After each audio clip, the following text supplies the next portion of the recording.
I've been stuck at the same rank for a couple seasons, and I'm sure you guys have as well. So I'm going to be covering different ways I have taken these last couple of weeks to actually improve my gameplay and rise in ranks and get higher than I've ever been in Rainbow. The first step I took towards increasing my skill in Rainbow was to actually look at some of the best players in Rainbow so that I can study them and actually get some tips and tricks from them and apply them to my own game. The research process for this video actually took a couple days, along with recording the video and getting all the footage. That took a couple weeks as well. So I just want to ask you guys, can you please show some support, like and subscribe? Now onwards to the video. Box unlocks information. To no one's surprise, information is definitely one of the most important / valuable things that you could actually acquire while playing Rainbow. That's one of the most essential things to actually getting you kills and helping out your teammates in terms of getting kills and winning gunfights and overall winning a game. So to help myself improve on my skills in terms of information, I definitely turned towards Pox Unlocks. He definitely gave us a great outline as to what is necessary in order for you to help your team with information and for your team to be able to help you out with information as well. In the video I watched for Pox Unlocks, he split information into two categories: stale information and live information. This is an example of stale info. You know when you're droning and you find a person and then you ping them and you get off your drone and then you go and look for the person? That information would be considered to be stale information because there is no way for you to actually heavily rely on said information unless you can confirm that the person is going to be sitting on his drone, which you cannot do because you're off your drone. He could have moved anywhere in the room to any said location, so that would be considered stale information because it's only useful for the next like 5 seconds at best.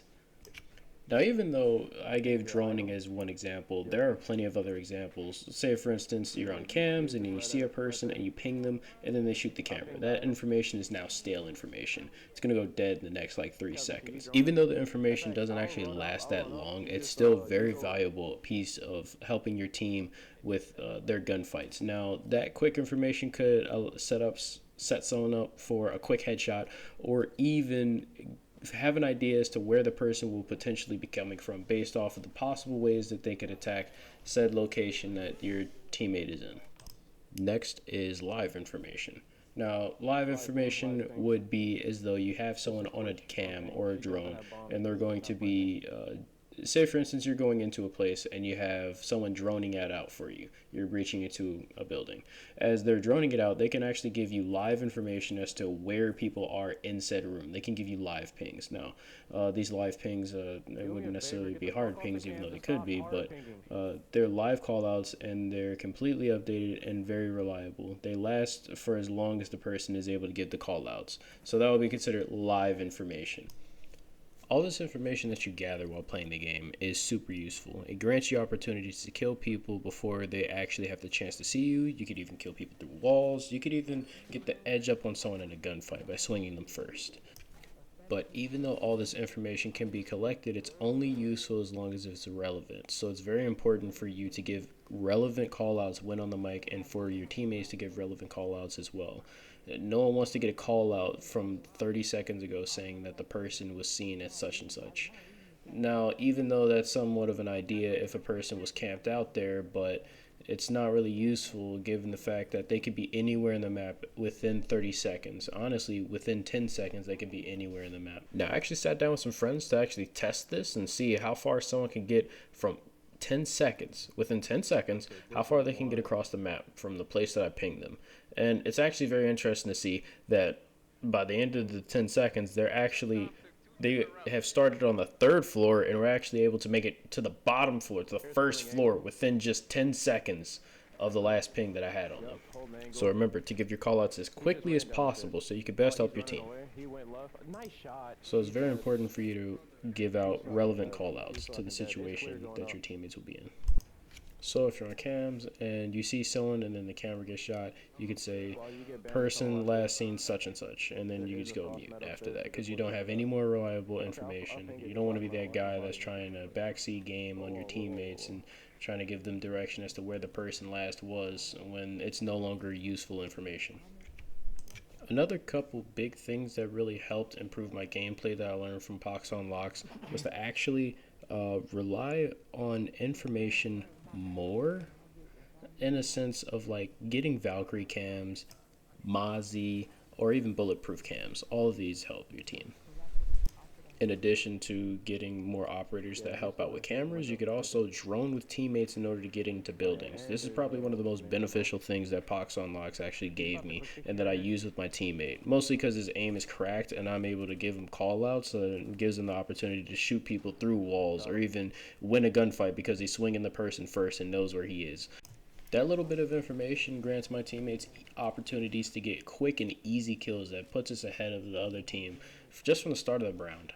And we're able to get into the site without worrying about getting caught off guard by any unexpected players.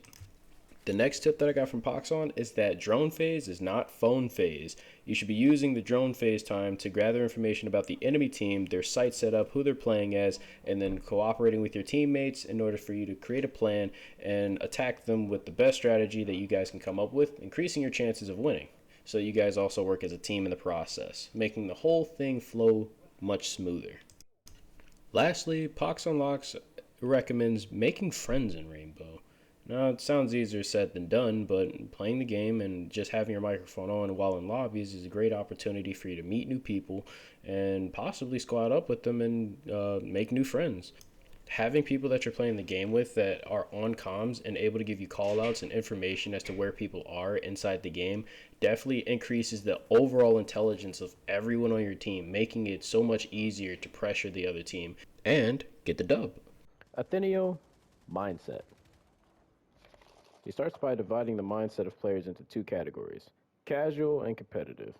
So basically, the way Athenio breaks it down, when you play Rainbow, you have to think to yourself, what do you actually want from the game? Like, genuinely ask yourself, like, do I just want to have fun? Do I want to hang out with friends? Do I want to rank up in the game? Do I want to get better? Once you get this question asked, you can start to see where it is you want to go and how to get yourself to there, because you're setting a goal for yourself in asking that question and answering it. So if you want to hang out with friends, then hang out with friends. Invite some friends into your game or make friends in Rainbow and just have fun with them. Have them take the game as seriously as you do. But if you are a person that wants to get better at the game, they want to improve, they want to rank up, then you might need to ditch your friends for a little bit if they're not taking the game as seriously as you, and start playing some more ranked games. You'll be able to change your mindset and ultimately hone in on your goals. Because no longer will it be like, I'm upset because I'm not getting what I want, when you don't really know what it is that you want. So put yourself in that environment and keep focused on your goals. Tip number 2 from Athenio. All right. Next, Athenio says that you should lower your expectations of other people and raise your expectations for yourself, or leave them where they're at for yourself, but lower the expectations of other people. And as you get better, raise your expectations for yourself. Now, this sounds a bit wild because it seems like you're giving yourself an unworldly amount of pressure in doing so, but after listening to what he was saying, it makes a lot of sense, because it's kind of like, you say for instance you're playing in a game and you get like 4 kills and your team gets no kills and you lose the round. Like, yeah, your team is shit, but you pointing that out or complaining about them is not going to really help the situation. A better mindset to have would be like, hey, right now I got 4 kills and we lost the round, but since I got 4 kills this round, I could probably get 5 next round. You know, that's the mindset you want to have. Like, I can do better than what I've done. Still, you don't want to like put pressure on yourself, but you know, you want to say like, I can do better than where I'm at already, so I'm going to improve on that while I can. Versus pointing out how your team is garbage. They may be garbage, they probably are shit, but doing that really doesn't help the situation. Next, he describes Siege as a pie in terms of philosophy, which is actually pretty cool. The pie is pretty much 40% is aim, 20% is mechanics, 20% is game sense, and 10% is mental, while the last 10% is out of control. So when you play, you don't have to focus only on aim, but as long as you focus on every side of the pie, you'll improve in Rainbow entirely. The next tip from Athenio is to learn to control your emotions. That sounds insane while playing Rainbow, but we're just going to give it a shot here. Athenio goes on to explain that there are times you want to destroy a keyboard or punch your monitor. But there's also times when you're going to be really happy, and the adrenaline from a good play makes you play worse. But by reeling in your emotions, you can focus on the next round you're in. A tip Atheniel gives to help control your emotions is to stone face everything that happens. If you're winning, stone face. If you miss the clutch, stone face. It's kind of like no matter what happens, I'm still in this same state. I'm still here. And in being here and the next round coming, I can be in the moment and focus on what's most important. I think I really like this tip because I think I could really take a page out of this book. I definitely am one of those peoples that will rage on occasion sometimes. Now, I'm not saying I'm like smash your keyboard, get mad, and just throw the shit, but I am going to say like there are times when my teammates do something dumb. I'm playing bad and it gets to my head, and I end up negatively affecting the team in doing so. So I think this tip has helped because I already adapted it, but I'm going to show a clip of me raging out and its negative effect on the team.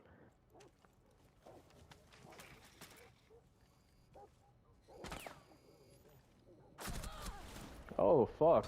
This bitch can eat. Did you just get headshot? Why would you peek that? Why would you peek that?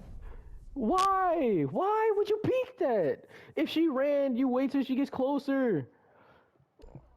Even though we went on to win the match, my negative comments that I had on that specific situation caused us to have an argument, which definitely played a role in our performance for that game. We actually ended up going negative for that game, so that win was not because of us. Braction FPS. He's going to be covering movement. Swinger be swung.